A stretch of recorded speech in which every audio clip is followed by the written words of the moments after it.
Alô, meus queridos amigos e irmãos da Casa dos Humildes, boa noite. Estamos aqui em mais uma reunião de estudo na nossa cesta de estudos da Casa dos Humildes. Hoje vamos ver um tema importantíssimo, mas antes, algumas palavras para vocês, palavras que eu creio ser muito importantes. Há 2 dias atrás, conversei com Ivaneide Áurea, a nossa querida presidente da Casa dos Humildes, sobre o retorno das atividades um dia da nossa querida Casa dos Humildes. E eu fico a cavaleiro de falar aqui porque o pensamento de Ivaneide e o meu concordam plenamente, e de toda a diretoria da casa, não é? Então, meus queridos amigos e irmãos, vejam bem, se alguém perguntar quando é que retornamos à atividade, ou às atividades, né?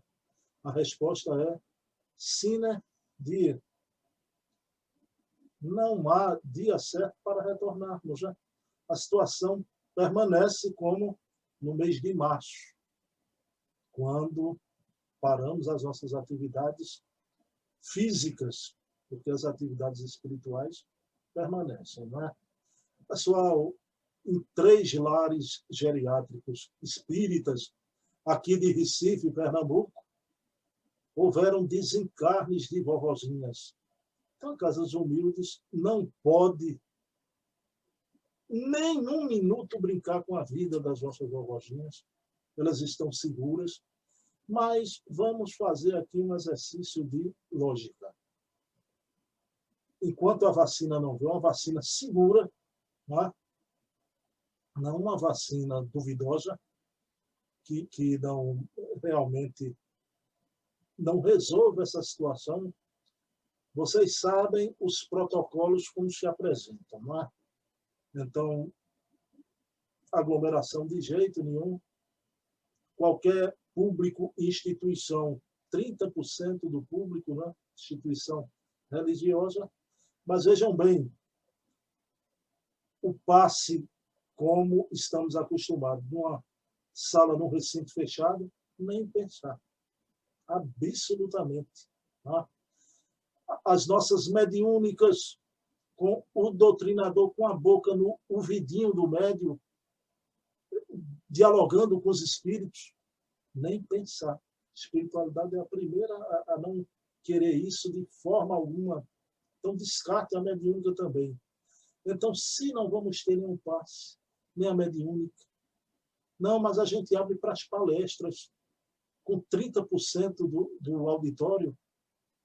E qual seria o critério para preencher o auditório? Se chegasse mais gente que esse limite de 30%, o que faríamos? E as nossas palestras online não estão atendendo a expectativa. Então, meus queridos irmãos, diante disso, desencarne aqui em Recife, em lares geriátricos espíritas e vovozinhas, na nossa Casa dos Humildes não. A resposta para a nossa volta às atividades permanece sine die. Sine die, né? Não há dia certo. Mas, vejam bem, eu sinto uma falta, eu vou dizer, quem me conhece, as pessoas mais próximas a mim, tem um momento que eu me lembro da Casa dos Humildes, pessoal, é uma vida. Desde os meus 16 anos, eu estou com 54, né? Então, é quase 40 anos de vida.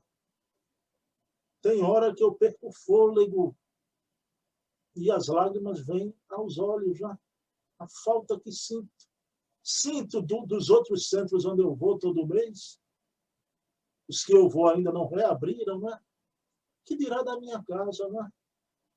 Então, a conversa com o Ivaneide ontem me trouxe esse sentimento de nostalgia, de saudade, embora, como eu falei aqui, comungo e fecho com a direção de nossa casa. Completamente. Não há condição de voltar. nas condições atuais, né? No status quo que se apresenta. Mas aí eu fui rever algo e eu encontrei, e vocês hoje, a gente vai conversar sobre perispírito, mas é um túnel do tempo espírita. Lembram que eu fazia aquele túnel do tempo espírita? Pois é, vamos entrar num túnel do tempo espírita, vamos para o nosso auditório. Isso eu acho que vai emocionar muito vocês, porque me emocionou muito. Ana Paula Borges, minha querida juíza, nossa amiga juíza, né, que é responsável, presta toda uma assessoria jurídica, a gestão da nossa querida Ivaneide, a nossa gestão. Então, Aninha, você vai se emocionar muito, mas eu queria aqui iniciar a reunião sobre perispírito. Eu vou dar um cliquezinho aqui para introduzir vocês numa palestra sobre perispírito, comigo, mas com a Aninha junto de mim, nossa querida doutora Ana Paula Borges, né? Numa reunião memorável. E no final da reunião, quando a gente encerra, a prece inicial hoje aqui. E a prece final vai ser com Aninha, e eu abraço a Aninha, né? E eu fiquei emocionado porque ali é como se fosse o meu abraço para todos vocês, trabalhadores. Já tenho certeza que a minha também, né? Quanta saudade, né? Tem pessoas, amigas, que o tom da voz, o contato presencial, meu Jesus, mas isso serve para a gente valorizar. Mas estamos juntos, meus queridos irmãos, em espírito e em verdade, porque, vejam bem, haverá um tempo que a palavra de Deus não estaria presa em templos de pedra, viria espírito e verdade. Estamos unidos na nossa fé, firme. O tempo que for preciso, estamos firmes e fortes na fé, na confiança em Deus, porque o homem propõe, Deus dispõe. Então, vamos iniciar nossa reunião. Quem vai fazer a prece é a nossa querida Ana Paula Borges. A prece final também vai ser com Aninha. No final, vocês vão ver o abraço fraterno que eu vou dar em Aninha, mas tem uma surpresa.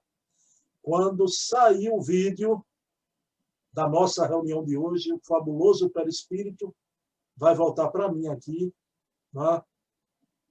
E eu trago uma surpresa juntinho de mim, vai estar alguém que vai querer dar uma palavrinha com vocês. Vocês aguardem, não saiam quando acabar o vídeo da palestra, ok? Então vamos iniciar a prece com a Aninha. Eu vou introduzir vocês nesse túnel do tempo espírita. Pessoal, uma boa reunião. Daqui a pouquinho, eu estou aqui, controlando tudo, o Zoom, o vídeo. Daqui a pouquinho, a gente se vê aqui, eu trago uma surpresa para vocês. Ok? Boa palestra, bom estudo. Vamos nos acomodar, acerenar a nossa mente, o nosso espírito, para que, com a ajuda dos nossos amigos espirituais, a equipe Dr. Bezerra de Menezes, possamos receber as mensagens e os fluidos que foram preparados nessa sala para nos receber, para que nós aproveitemos, deixando os nossos problemas materiais do lado de fora, e que neste momento nós possamos nos concentrar na nossa vida espiritual, com os ensinamentos que vão ser passados nessa noite. Dessa forma, pedimos autorização da equipe espiritual para começarmos a nossa palestra. Que assim seja.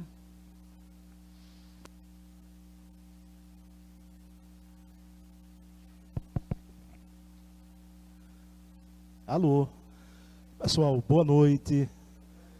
Que Jesus abençoe a cada um de nós. Pessoal, hoje a gente vai estudar o Livro dos Espíritos, o livro base da nossa doutrina. E toda terça-feira ele é uma sequência, não é? Vou pegar ele, o assunto que parou na semana passada, com Edinaldo Ernesto, querido professor aqui, eu acho que de muita gente, né? Edinaldo fez uma palestra aqui maravilhosa, se empolgou tanto que passou da hora, mas sempre uma palestra maravilhosa, Edinaldo. E hoje a gente vai dar sequência vendo um assunto maravilhoso, né? Um assunto clássico da doutrina espírita, não é? O fabuloso perispírito. A gente vai ver o que é o perispírito, que é o nosso corpo espiritual. Então vejam bem, conhecido desde a mais remota antiguidade. Desde o Egito Antigo, o perispírito era conhecido como corpo K. Todas as doutrinas do passado chamavam-no de corpo astral. Dona Helena Blavatsky e Dona Anne Besant, né? As grandes damas da teosofia, o corpo astral. Algumas correntes psicológicas chamam-no de psicossoma. Psicossoma. Gostamos muito, esses nomes servem para facilitar o entendimento da gente. Eu gosto muito do grande espírita, grande pesquisador da doutrina espírita, o professor Hernani Guimarães de Andrade. Ele assim chama o perispírito o corpo espiritual. Modelo organizador biológico. O MOB. Olha lá, modelo organizador biológico. Porque a matéria, ela não organiza nada. Ela é organizada por esse molde, esse corpo fluídico. Então, por trás de toda forma, há uma forma. E essa forma é o corpo espiritual. Paulo de Tarso, esse vaso escolhido por Deus. O grande orgulho da raça, não é? O doutor da lei. Ele, em suas epístolas, assim definiu. Nascemos em corpos terrestres e ressuscitamos em corpos celestes. Então vejam bem, o apóstolo Paulo, grande apóstolo dos gentios, da gente. Joana d'Arc, essa maravilhosa médium, que é o caso mais extraordinário de mediunidade na história, não é? No momento em que ela estava sendo julgada numa de suas audiências com aqueles psicopatas fantasiados de clérigos, né? Pergunta a ela, a Joana d'Arc: esses espíritos que aparecem a ti estão desnudos? Porque ela escutava as vozes de Santa Margarete, Santa Margarida, São Michel, São Miguel e Santa Catarina, né? Então aquele homem da igreja pergunta a ela: eles te aparecem desnudos? E Joana, na sua humildade, na sua dor, sendo julgada, ela olha para ele e responde: o quê? Tu pensas que Deus não tem com que vesti-los? E é por isso que os espíritos se apresentam a todos nós com as suas vestes, com as suas roupas fluídicas, as mais diversas, Não pensem como retrata as novelas que espírito desencarnado aparece do lado lá sempre com lençol branco, né? Alá Mahatma Gandhi, né? Não é assim, né? Então os espíritos aparecem de acordo com seus gostos. É isso que a gente vai ver aqui. Pessoal, eu vou ler as 3 perguntas com as respectivas respostas, num voo rasante assim, a gente vai dar uma lida.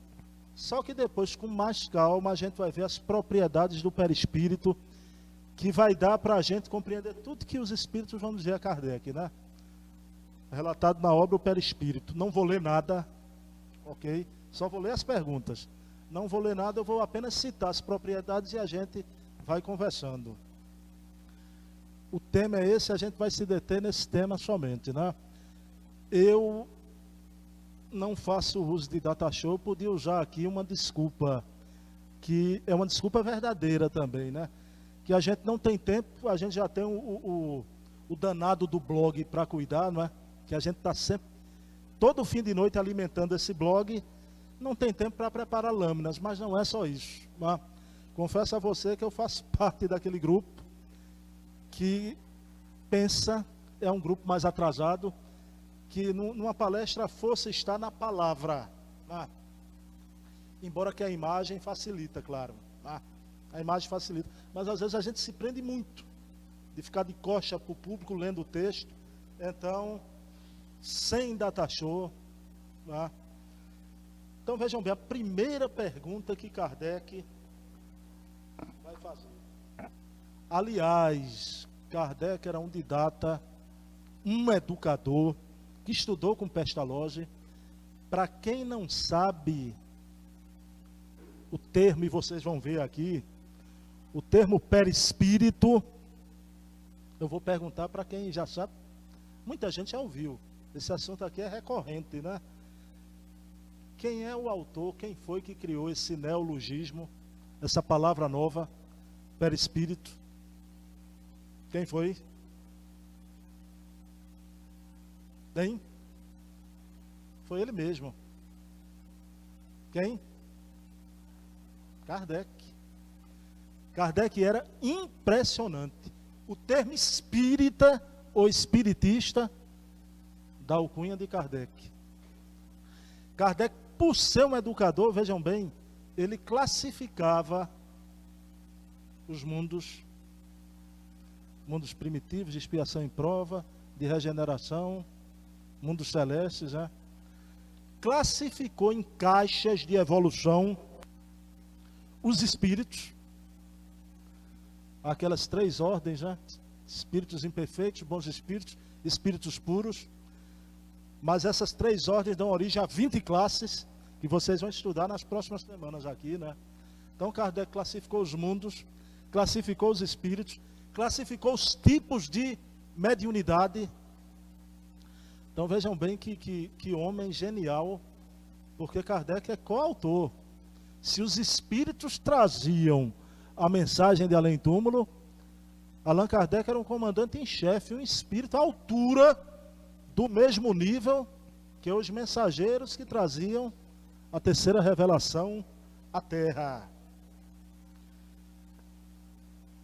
Então a primeira pergunta da noite que Kardec vai fazer, a espiritualidade superior.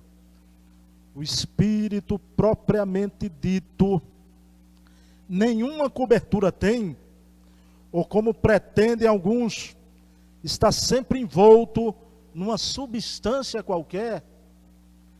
Então o espírito é uma chama, um fogo fato. Vocês sabem o que é fogos fatos, né?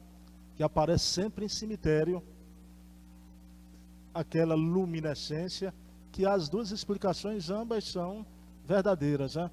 São restícios de minerais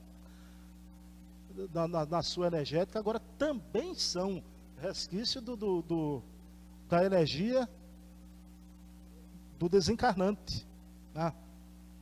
Então vejam bem, mas não é, o espírito não é um fogo fato, né? Então ele é envolvido por uma substância qualquer, nenhuma cobertura tem, ou está envolto numa substância? Olha a resposta do espírito de verdade. Essa resposta não era de um espírito apenas, né? Ora era o espírito de verdade, ora era Santo Agostinho, São Luís, Erasto, Fenelon, era uma pleiade ali trabalhando, né? Olha lá, envolve uma substância. vaporosa para os teus olhos. Tanto que tem espíritos aqui agora sentados e que a gente não está vendo. Tem uns maravilhosos que eu consigo ver, não é? Uma de blusa azul com a bolsa bonita aí na minha frente, de Dona Fátima, eu estou vendo bem, né? Meu amigo Cleiton. Agora tem outros maravilhosos que eu não estou vendo. E não vou baratear, né? Para vocês que olha, Bruno está vendo. Não estou vendo nada. Obnubilado todo, né? Mas sei que eles estão aqui. Há espíritos. Isso é uma realidade inafastável. Estamos cercados por uma nuvem de testemunhas. Então, vaporosa para os teus olhos, mas essa substância é bastante grosseira para nós, para eles, os espíritos. Assaz vaporosa, entretanto, para poder elevar-se na atmosfera e transpor-se aonde queira. Então a velocidade, a volitação de um espírito, ele se transporta para onde quer. A gente tem que pegar o carro da gente, pegar o transporte para se locomover. Espírito não, o poder do pensamento, não é? Aí vem Kardec, a nota de rodapé. Essa nota de rodapé aqui é uma maravilha. E vejam como Kardec partiu, ele usava um método. Esse método é conhecido, né? Olha a didática kardeciana, né? Parte sempre do conhecido para o desconhecido. Kardec usava esse método infalível, não é? Olha o exemplo que ele, Kardec, vai dar, para a gente entender de uma vez por todas o que é o perispírito. Ele usa o exemplo de uma fruta, de um fruto, quaisquer que sejam, né? Vocês imaginam aí uma goiaba, uma manga. Então vejam bem, envolvendo o germe de um fruto ao perisperma. Quer dizer, a sementinha do fruto, em volta dele ao perisperma. Como é que a gente chama aquela carninha gostosa em volta da semente? Polpa. O nome dessa polpa? Perisperma. Em volta do esperma. Olha lá. Do mesmo modo, uma substância que por comparação se pode chamar perispírito. Que analogia genial. Isso aí pela primeira vez na Terra foi dito. Essa palavra, perispírito, é o perisperma do ser espiritual. É o corpo fluídico que envolve essa nossa centelha anímica, que por comparação se pode chamar perispírito, serve de envoltório ao espírito propriamente dito. Pessoal, então, há uma discussão que eu acho sem importância nenhuma, mas hoje se discute tudo. E como a gente é adepto da fé raciocinada, vale a pena discutir tudo. Vale a pena, sempre favorável à discussão. Mas eu acho que a gente às vezes quer discutir assuntos bizantinos. Quando você discute uma coisa que não vai chegar em conclusão nenhuma, não é? Aquele velho ditado, um espírito puro, quando ele chega ao grau de pureza, ele vai ter ainda perispírito ou não vai ter perispírito? Isso para mim é um assunto bizantino, né? É difícil os termos de comparação. Eu me incluiria naqueles que sempre terão um perispírito. Agora ele vai se tornar tão diáfano, tão evoluído. Esse equipo anatomo, psico, biológico serve de molde, né? Que ele vai ser lucigênito, como são os espíritos de Jesus, Maria Santíssima, Francisco de Assis. Ele é a própria luz, reflete a própria chama do Espírito. Mas aí Kardec pergunta: de onde tira o Espírito o invólucro semimaterial? Se é um corpo semimaterial, que tem uma forma tipo, A gente já viu a forma tipo é humana. Como disse Joana, Deus tem com que vestir os espíritos. Os espíritos têm uma veste. Então, de onde ele tira o seu envoltório semimaterial? Do fluido universal de cada globo. Razão porque não é idêntico em todos os mundos. Passando de um mundo a outro, o espírito muda de envoltório, como mudais de roupa. É uma resposta, mas dá aqui 3 reflexões maravilhosas. Primeiro, né? Do fluido universal de cada globo. Pessoal, o que é o fluido cósmico universal? Então vejam bem. Isso aqui é fluido. Esse copo d'água aqui é fluido. É fluido? Arlindo está dizendo que é, afirmando que é, né? Esse microfone aqui é fluido. O copo é fluido e o microfone é fluido.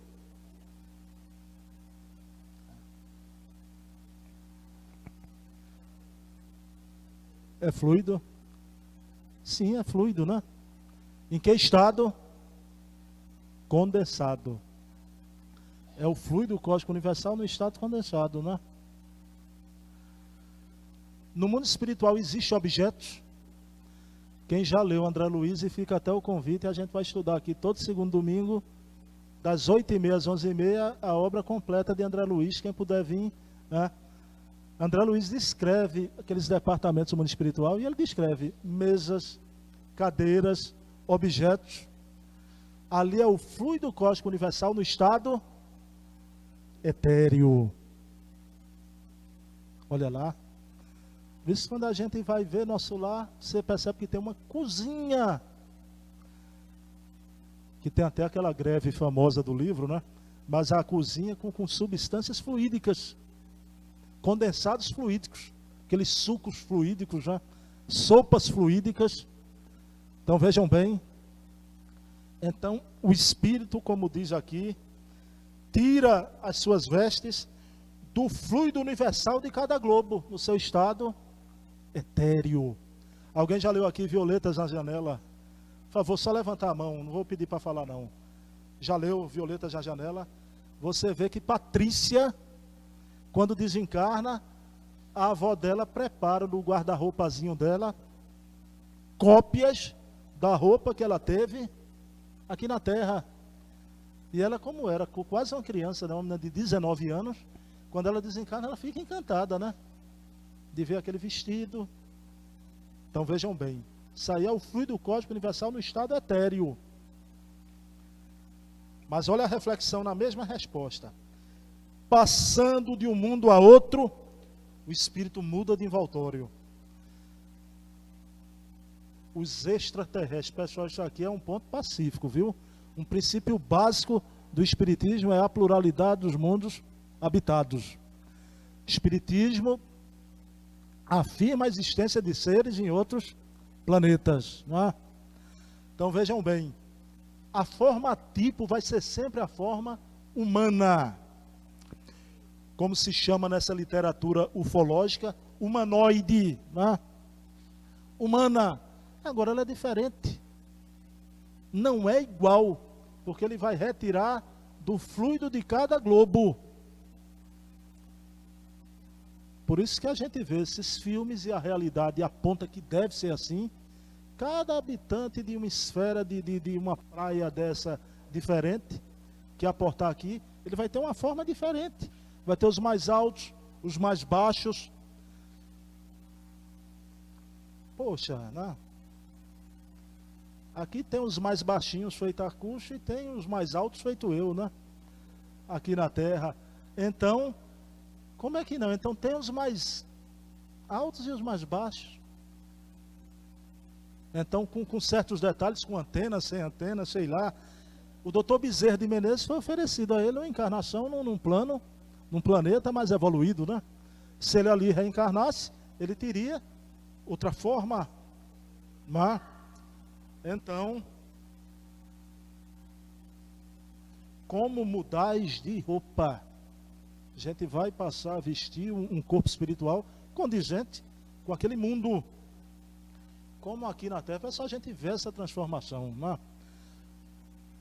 Claro que quando a gente usa no tempo histórico mais próximo, guardadas as proporções, vocês estão vendo que as crianças hoje estão reencarnando com corpos maravilhosos, né? Adelgados, né? Certas crianças, pode ser até negras, estou falando de raça não, né? Pode ser amarela, asiático, mas então você vê os corpos aqui da Terra como eram antes da chegada dos capelinos, né? Aqueles corpos cabeludos, né? Peludos, e esse corpo físico do homem foi se metamorfoseando, porque os capelinos vieram e fizeram uma mudança toda na estrutura do sistema nervoso central. Agora a gente está sabendo que está vindo os habitantes de Alcione, como diz o querido Manuel Filomeno de Miranda, em transição planetária, não é? Então, os espíritos estão vindo aqui agora não mais para mexer no sistema nervoso central,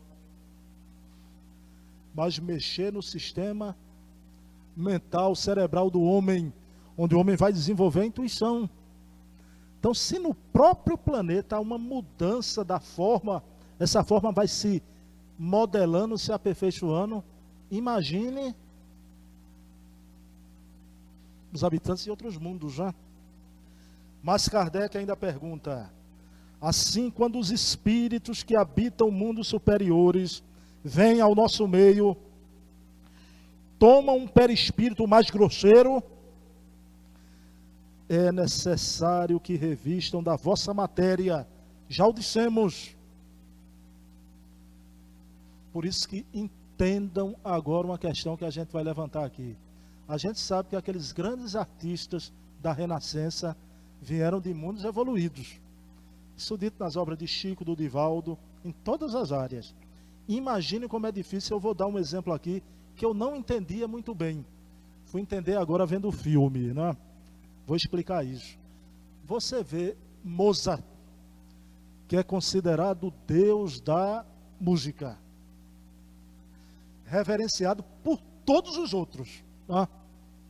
Todos os outros grandes músicos consideram-no como o deus da música. Então foi o Espírito que trouxe a música celeste aqui na Terra. Mas vejam bem, cuidado com os nossos julgamentos. Mas aqui, quando ele veio com o seu perispírito lá de não sei onde, na verdade não sabemos, encarnou aqui, imagine a alta frequência num corpo menos evoluído. Esse jovem, às vezes até para chocar a sociedade da época, o contexto histórico que ele viveu, ele se tornou um alcoólatra, um devasso. Aí a pergunta, quer dizer que ele não sofreu quando desencarnou? Sofreu. Sofreu que ele podia resistir e dignificar sua obra moralmente também. Mas a gente tem que dar, digamos assim, um desconto. Mas ele sofreu no plano espiritual, se recuperou, e nos dias da codificação, ele já traz na revista espírita de Kardec, aquela pintura mediúnica do médium de Kardec, Vittorio Sardô, Le Maison de Moza, em Júpiter. Ele mostrando a casa onde ele estava vivendo em Júpiter. Isso aí é base do Espiritismo, viu? Revista Espírita de 1858. O médium de Kardec, Vittorio Sardô, pintou. Então vejam bem, um espírito desse, quando vem da alta esfera, voltar num corpo de uma natureza menos evoluída do plano onde ele vem, não deve ser fácil. Eu vou agora ilustrar de uma forma, ó, eu não sei se vocês conhecem aqui o Centro Espírita Jesus no Lar, ali na Ilha do Retiro, né? Cujo presidente é Silvio Mariano. Alguém conhece Silvio? Silvio Mariano me deu de presente, que eu não sabia, e eu lia as obras de Rochester. Alguém aqui já leu Rochester? A Vingança do Judeu. Foi novela, tá? Foi novela na Rede Tupi. É porque esse ano eu vou fazer 50 anos, aí já tem essa vantagem, você começa assim, foi novela, eu era bem pequenininho, viu? Eu estava aprendendo a falar, mas eu me lembro da novela. Então, Rochester recebeu obras editada pela Federação Espírita Brasileira. Mas eu não entendia, quando eu ia abrir o início do livro, vocês abriram também, quem foi John Wilmot Rochester. Jovem libertino da corte de Carlos II, na Inglaterra, que teve uma vida de devassidão e desencarnou com sífilis. Muito sofreu nos planos espirituais. E eu digo, peraí, né? Tem algo que não encaixa, né? Como é que a FEB edita as obras de Rochester para uma médium russa, Vera Krjanovsky, né? E eu aceito o Rochester, que eu aceito é médium. Porque já teve médium brasileiro aqui dizendo que estava psicografando um Rochester, que não chega aos pés da obra verdadeira de Rochester. Mas e aí? Aí o Silvio Mariano disse, Bruno, você já viu o filme sobre Rochester? Eu digo, não, e tem filme sobre Rochester, Silvio, né? Eu não sabia, né? E ele me deu o filme. Pessoal, alguém já viu aqui o filme O Libertino? Já viu, Acujo? Quem é que faz o papel de Rochester no filme? John Deep. Esse ator maravilhoso, extraordinário, né? John Deep é um ator, meu Deus, ele hoje é um monstro sagrado. Ele está entre os maiores atores da história do cinema. Os papéis totalmente diferentes que ele faz. Edward Mão de Tesoura, né? Então, Dom Juan de Marco, o Libertino, o da Fábrica de Chocolate. É cada papel, Piratas do Caribe. E eu não sabia que John Deep tinha feito um filme fazendo o papel de Rochester. John Malkovich, fazendo o papel de Carlos II, o irmão de Rochester. Aí eu fui entender, Rochester era um grande teatrólogo, amava o teatro, a arte, por isso que ele conta histórias através da médium, Vera Krjanovsky, de uma forma tão bela. E ele foi sim um libertino. Mas aí você tem que entender, ele usava a sua arte para chocar a realeza que vivia num conluio com a igreja. Eram épocas de atraso, né? E ele usava aquilo para chocar. Fazia as peças, não é? Então, com motivos fálicos. O filme demonstra isso. Mas no momento do desencarne dele é um momento emocionante. Você começa a ver o filme, você tem nojo do Rochester, de John Deep. Você termina o filme com vontade de chorar, na tomada de piedade por aquele jovem que desencarna aos 33 anos. Então veja bem, as nossas análises são muito parciais, a gente não vê o todo. Claro que esses espíritos desencarnam e sofrem. Eles escandalizaram, chocaram, mas aquela essência boa que eles tinham do talento, e quando eles despertam para a vida espiritual, vem o valor da moralização no sentido maior, não de moralismo.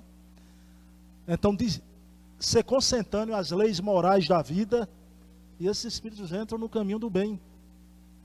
Como Mozart, depois de intervalos de um plano espiritual, voltou lá para Júpiter e mora naquele plano superior. Então hoje, fica aqui a dica, assistam o filme O Libertino, com John Deep, em qualquer locadora. Eu ganhei de presente ele. Então veja bem, então o espírito vem de plano elevado, ele vai se revestir dessa matéria grosseira, sim. Por isso que não é fácil os capelinos virem para cá. E por isso que eu digo, não é fácil. Se preparem, a Terra está passando por um planeta de expiação e prova, para um planeta de regeneração. Vamos fazer tudo para permanecer aqui. Você vê essa onda de corrupção hoje, né? Então eu tenho pena. Esses espíritos vão chegar olhando esse mundo atrasado de lá, não tem internet. Conquista amorosa, você tem que dar uma paulada e puxar a moça pelo cabelo. Né? Comer hambúrguer na McDonald's, você vai ter que matar um mamute ali na beira do rio vai ser assim. Então, veja bem, não é fácil para esse espírito. Imagina um espírito capelino que veio aqui e encontrou o homem na época das cavernas. Essa simples convivência, porque eles já estavam no nível mais, só queriam saber de corrupção, de violência, não mereceram ficar lá. Aí criaram a lenda do paraíso perdido, de Adão e Eva. Então não é fácil. Então o espírito vem num plano inferior e ele tem que se revestir da vossa matéria. Já o dissemos, né? Os espíritos respondem a Kardec de uma forma bem veemente, né? Já o dissemos, né? Muda a pergunta, Kardec, né? Muda a pergunta. O invólucro semimaterial do espírito tem forma determinada e pode ser perceptível? Tem a forma que o espírito queira. É assim que este vos aparece algumas vezes, quer em sonho, quer no estado de vigília, e que pode tomar forma visível mesmo, palpável. Aí a gente vai entrar nas propriedades, né? Então, um espírito de um professor nosso pode aparecer em sonho, né, com livro, prefeito de identificação, né? Um espírito de um músico pode aparecer com a harpa. O que é que retrata as pinturas clássicas da Renascença? A auréola dos santos, né? Um espírito pode aparecer com a auréola? Pode. Aquilo ali é a vibração. Porque esse perispírito é um corpo eletromagnético, né? Ele é revestido pelos fluidos magnéticos do espírito. Por isso que até a coisa, um perispírito tem peso. Um peso aqui para a gente dimensionar, né? Numa balança nossa, não. Não é esse o peso. Mas na natureza do mundo espiritual, o perispírito tem um peso, sim. Então você vê um facínora, um espírito atrasado, criminoso, quando ele desencarna, o peso específico, a palavra é essa, viu, pessoal? Se encontra em todas as obras. O peso específico do perispírito. Então, um fascínio no criminoso, quando ele desencarna, o corpo espiritual é tão pesado, o seu eletromagnetismo, que ele não alça para as regiões superiores. Ele fica preso àquela região chamada de umbral. Por tempo determinado, até que ele começa a mudar, seus pensamentos mudar, aquela carapaça em volta dele, né? Já um espírito feito Chico Xavier, Irmã Dulce, Madre Teresa, Gandhi, quando desencarna, o peso específico do seu perispírito é tão leve, o eletromagnetismo é tão suave, que imediatamente ele alça, elevado às regiões superiores à vida. Então vejam bem, por isso que a gente diz, aqui na Terra a gente está misturado, e esse é o valor de encarnação, os justos e os injustos, como dizia Jesus, que o Pai faz chover sobre santos e pecadores, justos e injustos, né? Aqui a gente está numa sociedade heterogênea. Do lado de lá isso não acontece. Do lado de lá todo mundo vai habitar uma região com espíritos de uma evolução similar à tua. Colônia de Nosso Lar, outras colônias, umbral. Sociedade do mundo espiritual, ela é homogênea. Agora, digamos, por isso as coisas lá são mais fáceis também, né? Progresso lá acontece de uma forma, agora a gente tem que voltar aqui. Aqui é o cadinho purificador, aqui é o alambique da alma, não é? E esse vaso que a gente vê, ele tem um valor inestimável. Agora é pelo perispírito que somos vistos examinados e auscultados pelas entidades superiores. Eles fazem a nossa radioscopia. Eles se aproximam de nós e eles veem a coloração do nosso perispírito, os nossos pensamentos. Então somos vistos e analisados por eles. E aí vem as propriedades que eu queria falar aqui, que tem muito a ver com isso. Primeira propriedade: plasticidade. É um corpo ideoplástico, que você, imediatamente ele pode tomar forma, um espírito de certa evolução, feito Joana de Ângeles. Joana de Ângeles lá em São Miguel de la Planta, no México. Ela se apresentou a Divaldo e disse: Divaldo, vou te falar das minhas reencarnações. Aí quando Divaldo olhou para ela, ela se transformou e apareceu como Joana de Cusa, a esposa do intendente de Cusa, que desencarnou em martírio em nome de Jesus.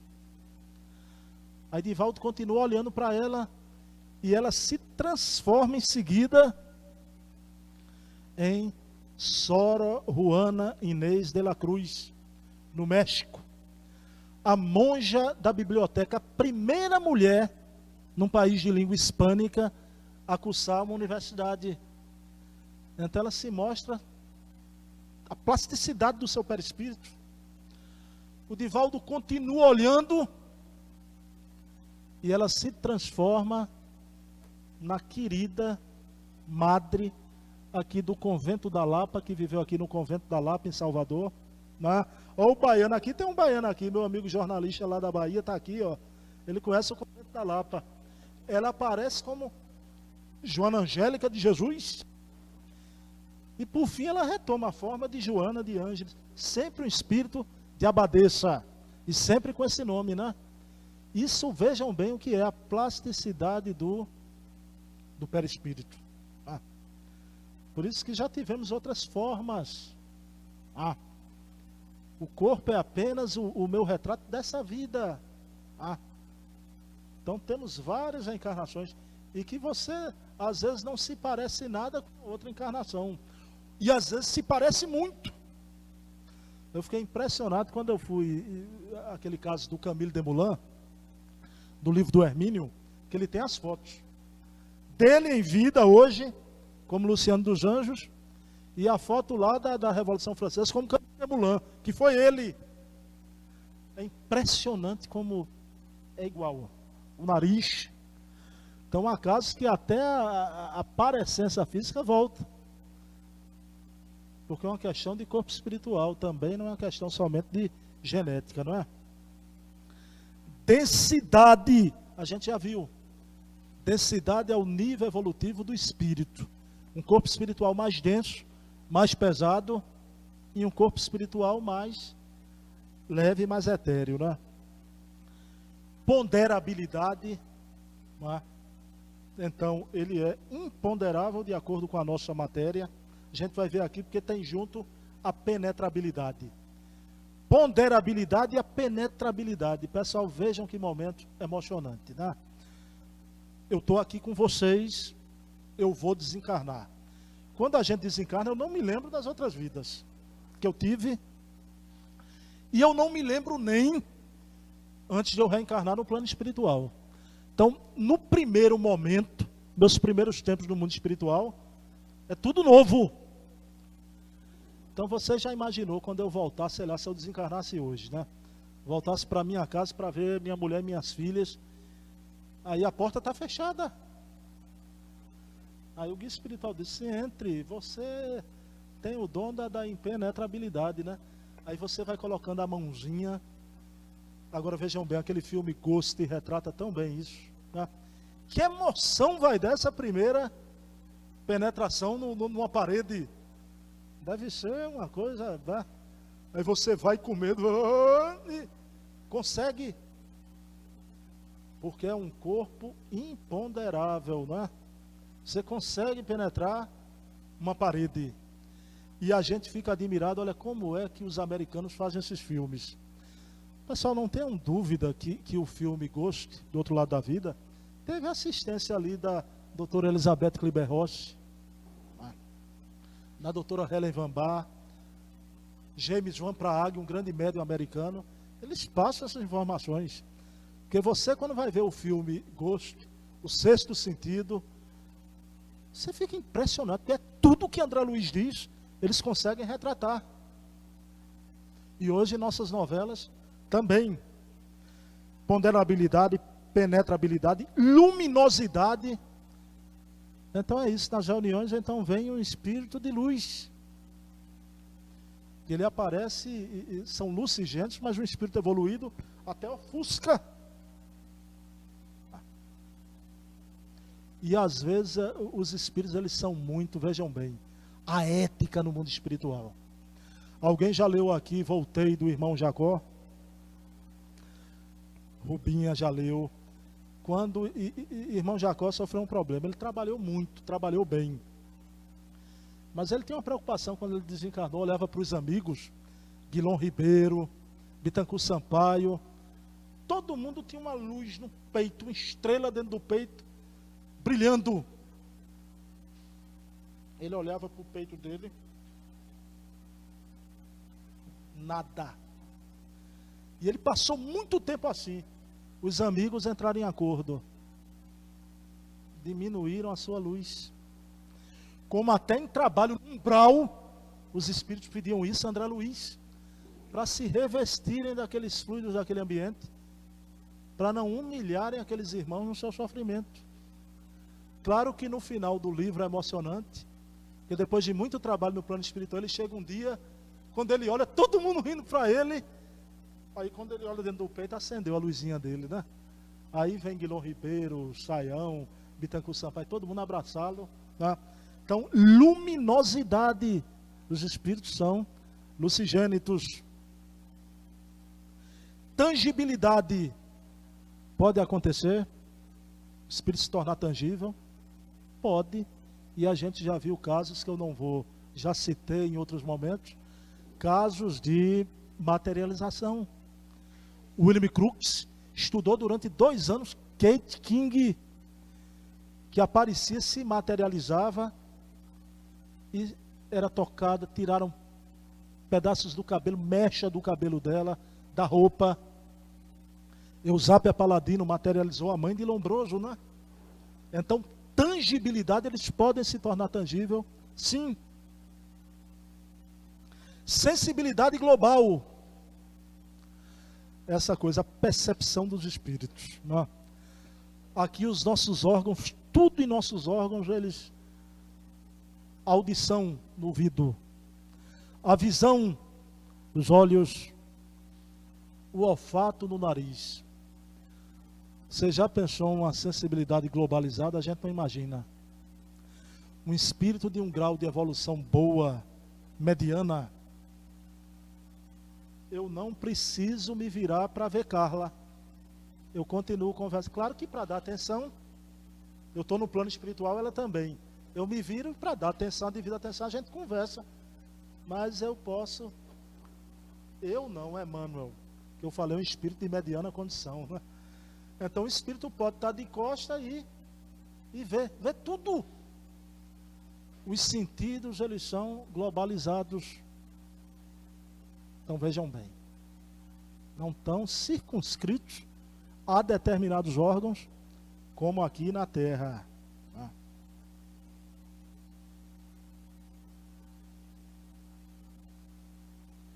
Mutabilidade, a gente viu o caso de Joana, que ele pode mudar, se transformar. Odor e temperatura. Isso é verdade, olha, o espírito de Sheila. Sheila foi uma grande enfermeira da Segunda Guerra Mundial, né? O Chico Xavier retratava a Sheila, linda, né? Muito branca, alta, loira, e ela foi também psicopictografada por um médium amigo do Chico. Qualquer um de vocês podem botar no Google Sheila, vai aparecer aquele quadro, né? Sheila, sempre quando aparecia, as pessoas sentiam um cheiro de Éter. Exatamente por ela ter sido enfermeira, era uma característica própria que ela trazia.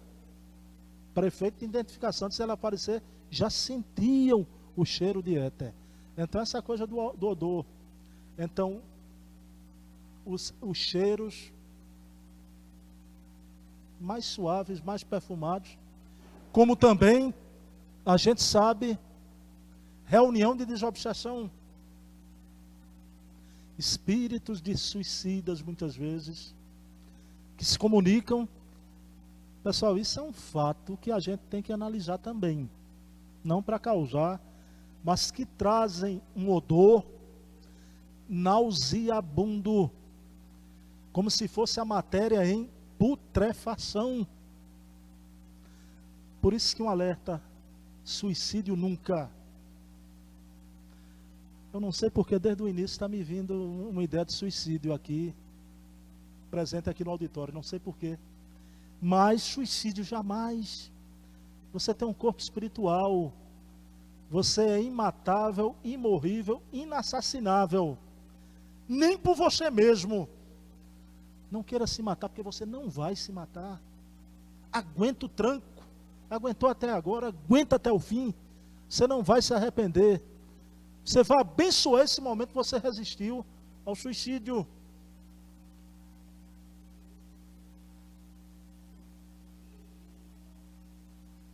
Não é isso que eu estou dizendo, não existe. A morte é um boato. A morte não é ponto final. Você vai ressurgir em condições de sofrimento. E como diz a obra O Céu e o Inferno, que vai ser estudado aqui sexta-feira, nas sextas-feiras aqui, não é? Na segunda sexta. Então tem espíritos de suicidas que se comunicam, trazem esse odor de putrefação. Nenhum filho de Deus merece isso. Agora não é punição de ninguém. Ele mesmo, por desconhecimento, olha aí a ignorância espiritual, se colocou nessas condições. E a temperatura. Eu tenho uma amiga trabalhadora aqui do centro, veja bem. E que ela perguntou: Bruno, eu devo mudar de apartamento? Eu digo: olha, isso é muito relativo. Porque pode ser um espírito da área que está ali no apartamento onde você está morando, mas pode ser um espírito vinculado a você. Por onde você for, esse espírito vai atrás. Porque ela diz que sente uma presença espiritual tão forte, e que hora ela sente um calor tremendo, a ponto de não continuar deitada, se levanta e sai da cama. Em outro momento ela sente um frio, né? Então se sente gélida, então se levanta também. Embora comum, espírito em sofrimento é sentir esse frio, como se fosse um frio da alma. Mas há as emanações, esse magnetismo de tristeza, de depressão, né? Há um remédio para isso: evangelho no lar, oração. Agora a gente não imagina, a gente imagina lá, vamos mudar do apartamento, vamos esgotar os outros recursos primeiro, você fazer um tratamento de desobsessão, que aquele espírito vem e te acompanha. Pessoal, e para encerrar, eu tenho uma preocupação muito grande com datas, né? E eu acho sempre que a gente não deve esquecer as datas. E hoje é dia 28 de junho. Amanhã é 29 de junho. É uma data que a cristandade lembra de um espírito maravilhoso que por aqui passou, que foi o pescador de almas, Simão Pedro. Simão, Simão, filho de Bajonas, tu me amas? Perguntou Jesus a Simão, não é? Então Simão, quando ele está com seu irmão André, lá em Cafarnaum, então quando Jesus aparece e chama: vinde após mim, que eu vos farei pescadores de homens. Ele e André, sem pestanejar, segue a Jesus. Simão tem duas fases na vida dele. Na primeira fase, na companhia de Jesus, você vai observar um Simão tímido, introvertido, medroso, indeciso, porque todos nós somos assim. Mas eu cito como exemplo Casa Espírita. A gente, anos atrás, Rubinha estava aqui, e se lembra, o presidente dessa casa aqui era Luiz Honorato. Ninguém batia um prego na parede, ele fazia tudo. Muito bem feito. Ele mandava em tudo, na casa toda, né? E ele é um grande trabalhador, até hoje, com 90 anos, dirige seu carrinho, vai na Casa dos Espíritas de Pernambuco. Quando o seu Honorato deixou a presidência da casa, aí começou a aparecer todo mundo realizando as tarefas, as atividades. Por quê? Na presença do espírito maduro, experiente, a gente fica naquela moleza, não arrisca. Imagine na presença de um preceptor daquele, Jesus. A episódio, o Pedro, quando estava no barco com os discípulos, e quando ele olha, Jesus vem dentro d'água, em pleno mar, volitando. Aí Pedro fica, Senhor. Aí Jesus diz, vem Pedro. Aí lá vai Pedro, bota o pé na água e sai andando. Conseguiu, no primeiro momento. Mas logo em seguida, a dúvida, o medo, ele começou a naufragar. Jesus pega a mão de Pedro, homem de pouca fé, por que duvidaste?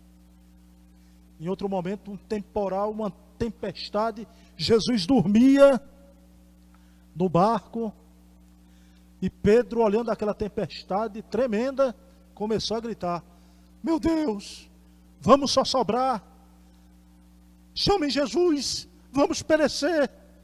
E Jesus acorda com aquela gritaria de Pedro e diz, calma Pedro, né? E com um gesto da mão, acalmou a tempestade. Aí Pedro olha e pergunta, quem é esse? Que até os ventos e as tempestades lhe obedecem. Pedro, na véspera da prisão de Jesus, diz, Senhor, eu daria a vida por ti. Jesus, com muita compreensão, com muita ternura, olhou para ele e disse, Pedro, Pedro, darias a vida por mim?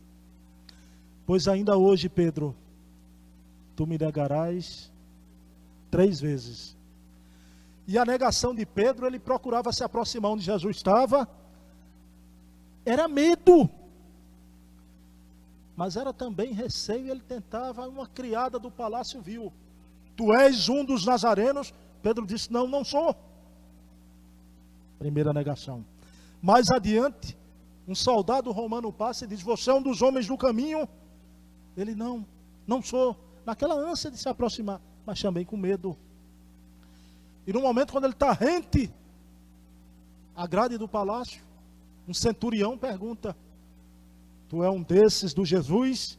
Ele diz, não, não sou. Nesse momento o galo canta. Ele se lembra do olhar de Jesus, se arrosta por terra e chora convulsivamente. Mas é esse homem que depois da partida de Jesus vai fundar a Casa do Caminho, vai receber Paulo, o grande doutor da lei convertido, quando todo o grupo tinha um medo de Paulo, um receio muito grande que Paulo tivesse fazendo uma armadilha. Ele acreditou na conversão de Paulo, recebeu Paulo. Foi ele quem preparou Estevão, o primeiro mártir, o maior orador da história do cristianismo, maior até que Paulo. Preparou Estevão. E é esse homem que no momento em que estavam matando os cristãos, ele vai sair pela Via Ápia, na companhia de um menininho com 15 anos de idade, Nazários. E Pedro sai com Nazários pela Via Ápia, e naquele final de tarde ele vê um vulto a sair de uma árvore. Quando ele olha Jesus, e Jesus faz aquela célebre pergunta, né? A Pedro, para onde vais? E Pedro devolve a pergunta, covades domine, Senhor. Essa Frase virou filme, né? Covardes. Covardes dominem, Senhor. E Jesus responde: eu vou a Roma, Pedro, morrer novamente pelos teus irmãos. Pedro entendeu a mensagem, volta para Roma, e ali ele vai ser condenado, crucificado, e por não se sentir digno, ele pede para que fosse crucificado de cabeça para baixo. Porque ele não era digno de morrer como nosso Senhor Jesus Cristo morreu. Na nossa expressão, claro, desencarnar. E aí fica esse exemplo daquele homem, porque quando Jesus já aparece aos apóstolos, ele negou 3 vezes.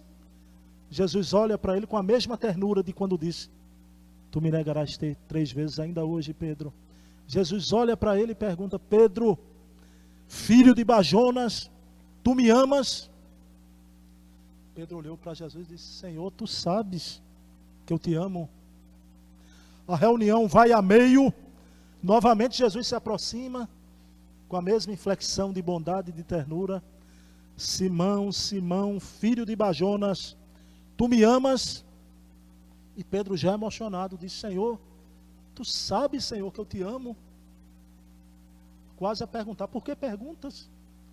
E no final da assembleia, Jesus pela última vez chega e coloca a mão em seu ombro: Simão Pedro, filho de Bajonas, tu me amas, Pedro? E Pedro, já chorando, negou 3 vezes, mas reafirmou 3 vezes seu amor por Jesus. Senhor, tu sabes, Senhor, que eu te amo. Então Jesus pede a Pedro: Pedro, apacenta as minhas ovelhas. Tu és pedra, e sobre essa pedra construirei a minha igreja. Que essa igreja espiritual, essa Jerusalém espiritual, da qual fazemos parte, né?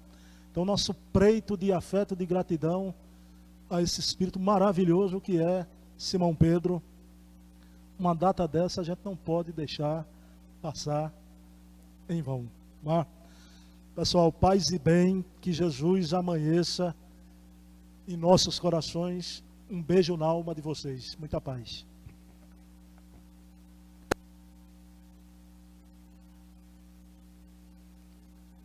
Então, terminado a nossa palestra, a belíssima palestra do nosso amigo Bruno Tavares, na nossa Casa dos Humildes. Vamos fazer a nossa prece final. Mais uma vez, agradecemos a oportunidade de estarmos presentes nessa casa de oração e trabalho, com a ajuda dos nossos amigos espirituais, agradecendo os ensinamentos recebidos na noite de hoje, através do nosso amigo Bruno Tavares, que possamos retornar aos nossos lares com sentimento de amor, de fraternidade e esperança, seguindo os caminhos do nosso Mestre Jesus. Que assim seja.